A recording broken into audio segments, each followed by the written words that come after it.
Hello, everyone.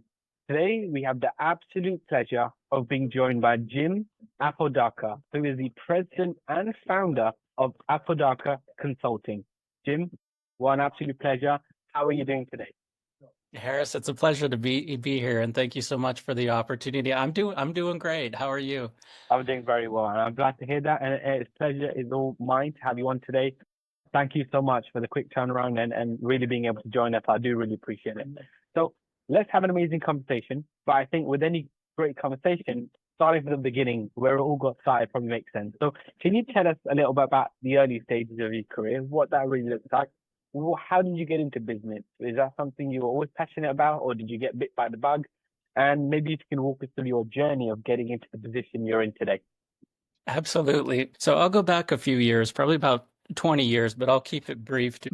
So my journey started, like I say, about 20 years ago. I was working with the state of New Mexico for the Department of Labor. It was an unemployment insurance application system that we were building. And to be honest with you, I wanted nothing to do with software. I wanted nothing to do with technology. It scared me, to be honest with you.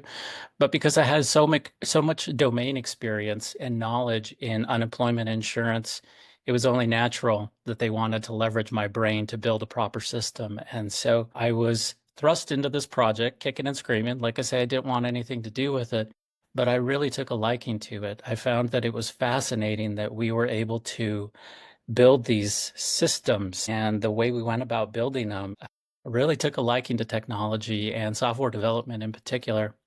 And so I stayed on that project for a couple of years, and I decided, you know what, now's my time to quit this job and go back to school and get a proper education and do this. And so that's exactly what I did. Kind of fast forward to 2010, I had just completed my bachelor's degree in information systems, and it was time to go out into the real world and start to experience, what it's like to have a job. And so out of college, I was hired with Overstock.com, and that was my journey into software development.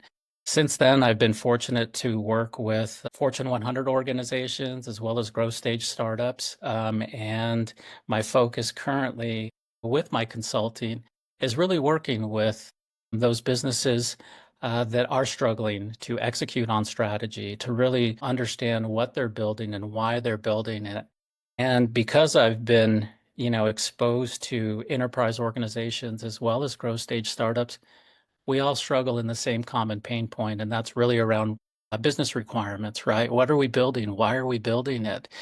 And when you don't have that in place, the teams that are responsible for delivering on that, they're left to struggle, right? And they have many challenges as it is. And so that's what brought me to where I'm currently at, as a consultant. Consulting is something that I've wanted to do for many years. Like I say, with my background and my exposure to different organizations, I felt that I really have an opportunity here to help businesses to succeed and to move forward. Business doesn't have to be painful, and there's ways to figure that out. And I love working with a client where we have those aha moments about how to move forward and what our strategy looks like and how we deliver. It's rewarding to be a part of that with my clients.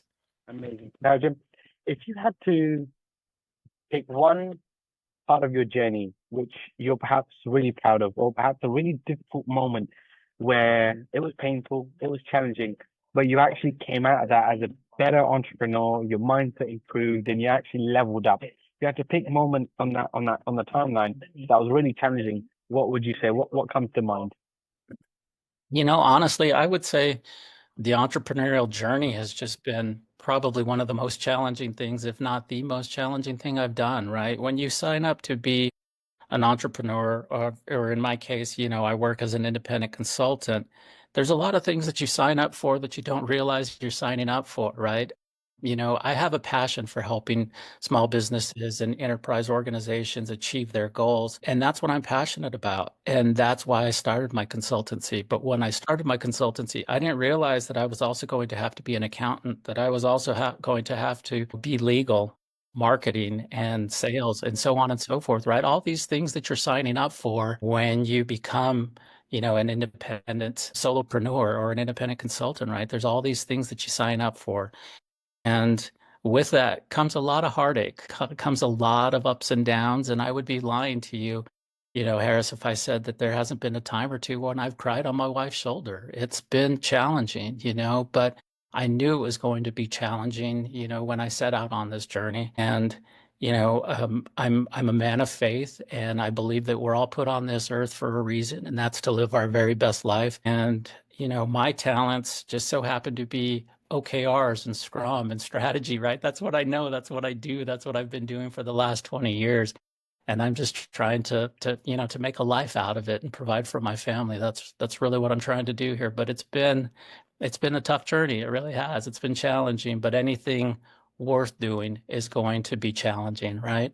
Absolutely. And that's something I really put testament to. It's something I say to myself and a lot of people is anything worth doing is challenging. Anything worth, anything easy isn't ever worth doing. And I really, support that a lot. So, Jim, if we can come on to, I guess, market trends and shifts in the last few years and maybe even the next 2 years, what are some trends you've seen? What are some trends you're seeing? How do you think the market is changing and shifting in real time? And what are some trends you've noticed? And if you're perhaps speaking to another business owner, somebody again trying to navigate these change and thinking, right, this is coming out, this is happening, and how do I facilitate this? And they're kind of banging their head against the wall. What advice would you give, and what is your perspective on, the overall perspective of trends and shifts?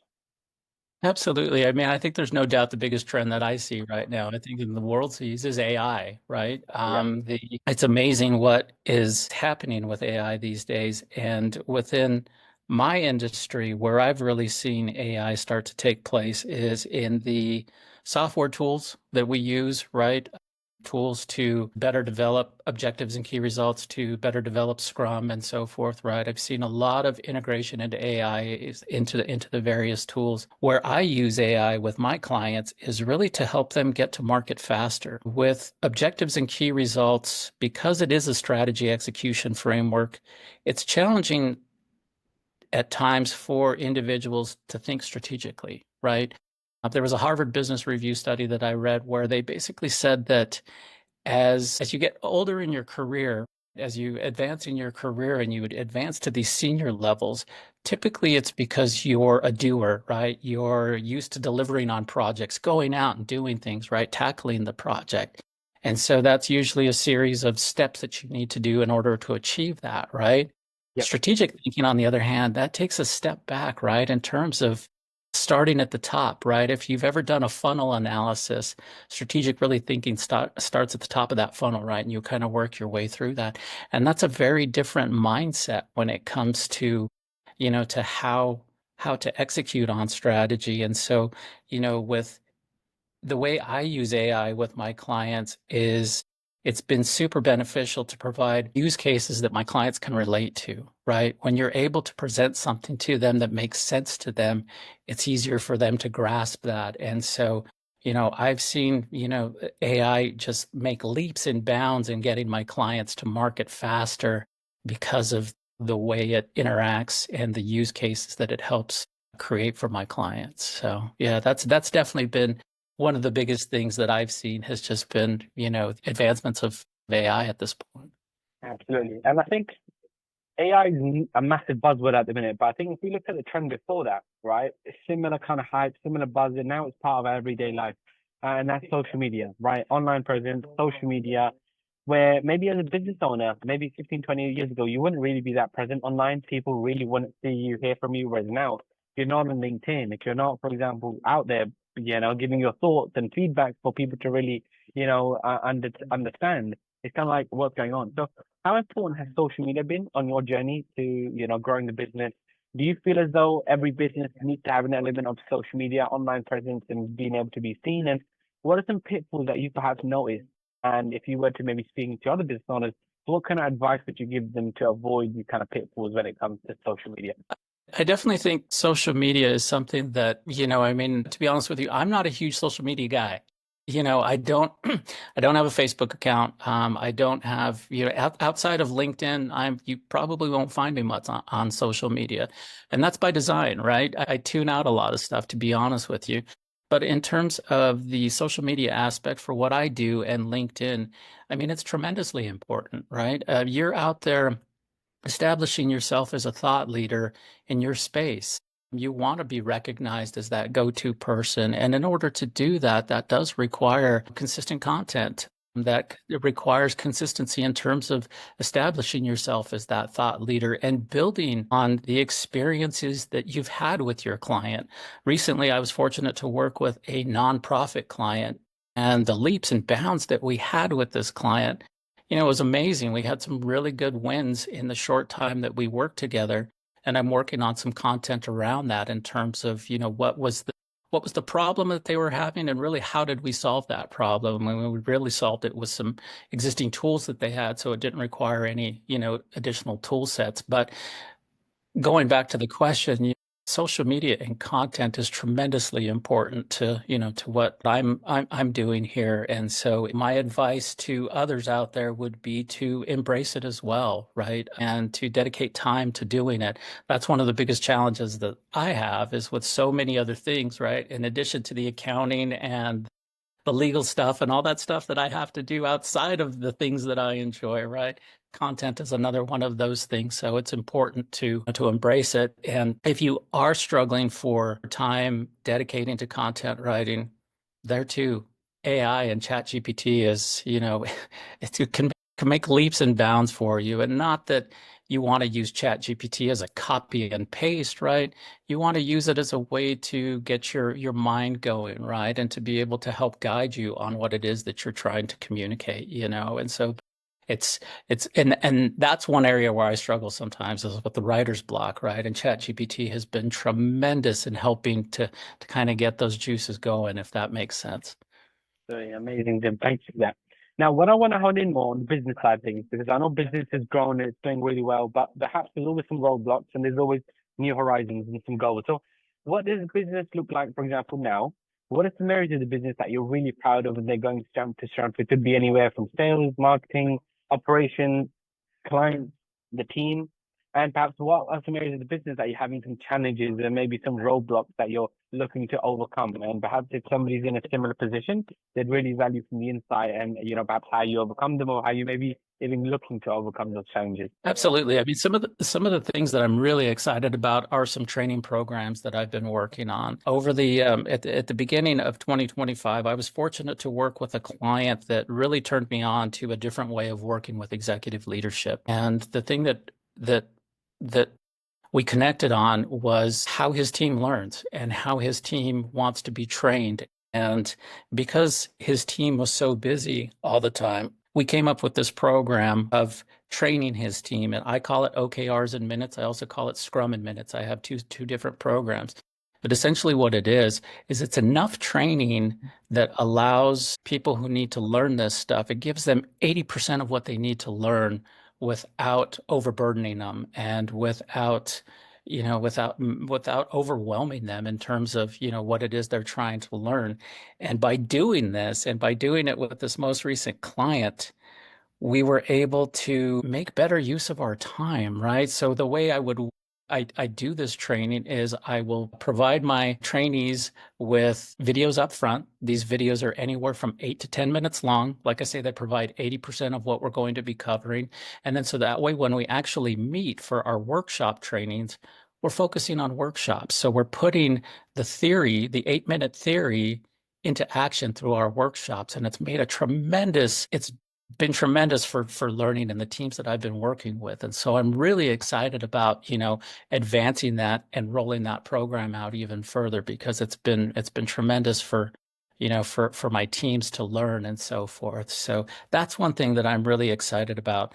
Some of the challenges that I guess that I continue to see is really just around lead generation, right? And clients. And that's something that I see with other consultants that I work with and in the same industry. And I think that goes back to, again, establishing yourself as a thought leader, with the content that you create and with the messaging that you're putting out there. So I would say that's one of the things that I'm excited about is my training programs and taking those further. But right now, one of the biggest challenges is around leads, right? And customers. And I think you constantly want that stream of potential clients But there too, that's something that they don't always teach you when you go into go into being an entrepreneur, right? And I think that's something that you also learn as part of your journey in terms of reaching out for help and finding those resources out there that can be supportive in that way. Absolutely, absolutely. Completely agree, Jim. Now, I guess, what does the future look like? Because I know you've done extremely well and you've probably smashed some goals already. And then once you smash one goal, then there's the next. So what does the future look like for, Apodaca Consulting? If we're talking maybe the next 6 to 12 months, is there some metric-based goals? Is there impact? Is there anything within the business you're looking to achieve? And then if we even look beyond that, maybe 3 years, 5 years and beyond, what kind of impact or legacy do you want to leave behind with the work you're doing and the clients that you're working with? What does that really look like? Yeah, no, it's a great question. I mean, in terms of my short-term goals, there are. Yeah, I just want to finish out the year strong, to be honest with you, is really where I'm focused. I've been working real closely with some teams on some marketing and some lead generation, and so that's where my short-term focus is in the meantime. In terms of, kind of goals and numbers and so forth, I have some targets in mind. In this particular year, I'm about 70% to my target so far. And so, so I do have those goals. In terms of where I want to be 3 to 5 years from now, I enjoy what I do. And ideally, I would love to still be doing this 10 years from now. I want to take my consultancy. In terms of growth, for me, what growth looks like is taking on much bigger and larger contracts with much bigger clients. I have a network of colleagues that will be able to support me on fulfilling those large contracts in those roles, right? And so that is definitely something that I want to achieve there as well. But on the training side of things, I really want to get my training programs into the coding camps of the world. If you're familiar with these code camps, they're all over. There's a few of them right down the street from my house, two different coding camps. And the challenge that I've seen with students that come out of these coding camps is that they know how to write code, but they don't understand the foundations of Scrum and strategy and objectives and key results, right? It's one thing to write code, but it's another thing to understand how these frameworks that you're going to be working with once you graduate, how do you work with those frameworks, right? And I think there's an opportunity by working with coding camps to get that framework in front of these students prior to going into the workforce, right? It's been my experience that most Scrum programs that are out there are poorly run. And so when you go from a coding camp into a poorly run Scrum environment, you're learning bad Scrum is what you're doing, right? And so there's an opportunity up front by working with some of these schools, these code camps to get in front of that and to build not only, developers, but smarter developers, smarter engineers, right? That understand not only the technical side of it, but also understand that business side of it, which is tremendously important. So that is really something that I would like to achieve long term. That's something that I've been working on for some time, but there's a lot of hurdles to get there. So, but yeah, ideally that's where I would love to be. Amazing, amazing.